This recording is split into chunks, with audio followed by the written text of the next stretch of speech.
Good morning, guys. Walter's World here in Prague, and I'm traveling for 4 weeks with my wife and son. And we know it's when you're traveling for such a long time, or you're living abroad, or trying to survive Erasmus. One of the things you got to remember is to keep in touch, because one of the reasons you do get homesick is you don't keep in touch enough with your family. And you kind of start to miss things.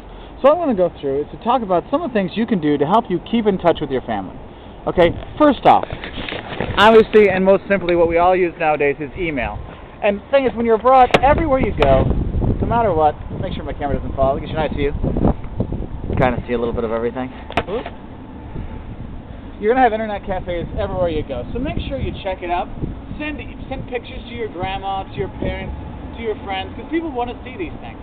Because though you will get bored traveling and seeing the same stuff day after day, especially if you live like in London or here in Prague, you're like, oh, Charles Bridge, blah. But for them, it's something special. Okay, so send them pictures. They do appreciate it, and when you send pictures, you may say, oh, it's obvious it's the Eiffel Tower. Guys, put a little explanation next to it. People appreciate it. I know, I sent pictures, and years ago, my cousin Lori said, Mark, they're really cool, but I have no idea what this stuff is, even if it's world famous. So make sure you kind of put that in, all right? Now, if you don't want to do just the email, you can do, one of the social networking sites like Facebook or High Five or whatever, MySpace. Facebook I find to be best.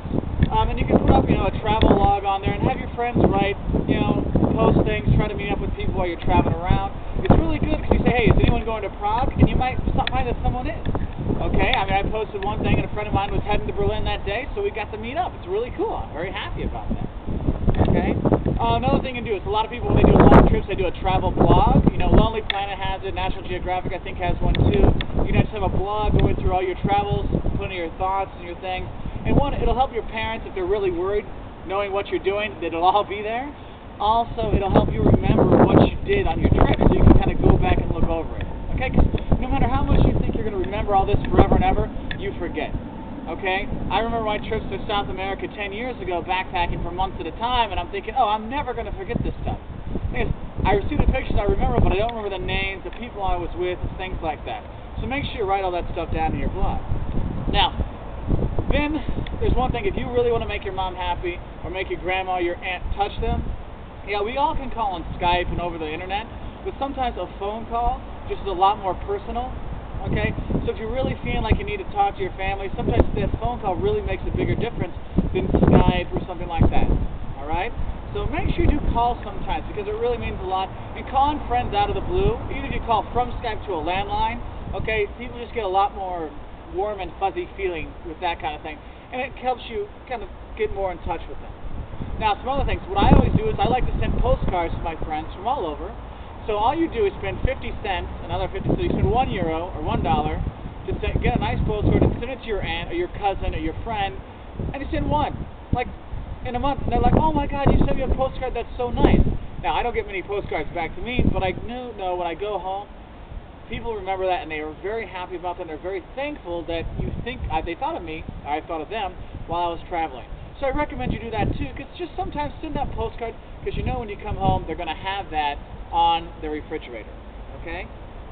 Now, last thing is when you want to keep in contact, one thing you do is have your friends and family visit. Okay? Now, if you're only going to be staying someplace for 6 months, let them come visit whenever they want, because most likely it's not going to make you too homesick. All right? But if you're going to stay someplace a year, I do not let people come the first 3 months, because you need that time to try to get to know the city, get to know where you are, those kind of things. So when your friends come, first off, you can show them around, and also after 3 months, you're going to be probably a little homesick. Like lots of times people come in September, November, August, September, November when it's cold and dark in the northern hemisphere. You get depressed, you miss home, these kind of things. If you have someone come in that early part when you're really like right before you get depressed, then they leave, it makes the depression, the homesickness even worse. So don't have them come right away. All right? If you're going to stay for a year or longer. So give yourself that time to adjust to the new culture and get to know them. Or get to know it and just kind of feel comfortable in your own skin. Then have them come. Okay? But my general is first 3 months you need that for yourself unless you're only going to be there for 6 months or less. All right? Then let them come whenever because you're going to be like that. Also, another thing with keeping in contact with people, you don't want to be sitting online all the time. Okay, I know you want to keep in contact with your friends or your boyfriend or your girlfriend back home.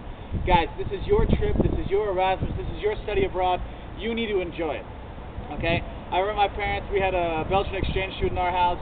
She was a nice girl, but she spent all the time on MSN chatting with her boyfriend. Okay, he broke up with her after a couple months there, but the first 2 months you're anywhere is when you're going to get to know people. And she spent the first 2 months chatting on MSN to somebody in Belgium from the US. So she missed out on meeting a lot more people. So yes, keep in contact with your family, but don't forget, there's all kinds of amazing stuff for you to see out here, and you should go see it. Alright, so that's my advice to you for keeping in touch with your family and friends when you're abroad, here from Prague, and I hope you're doing well.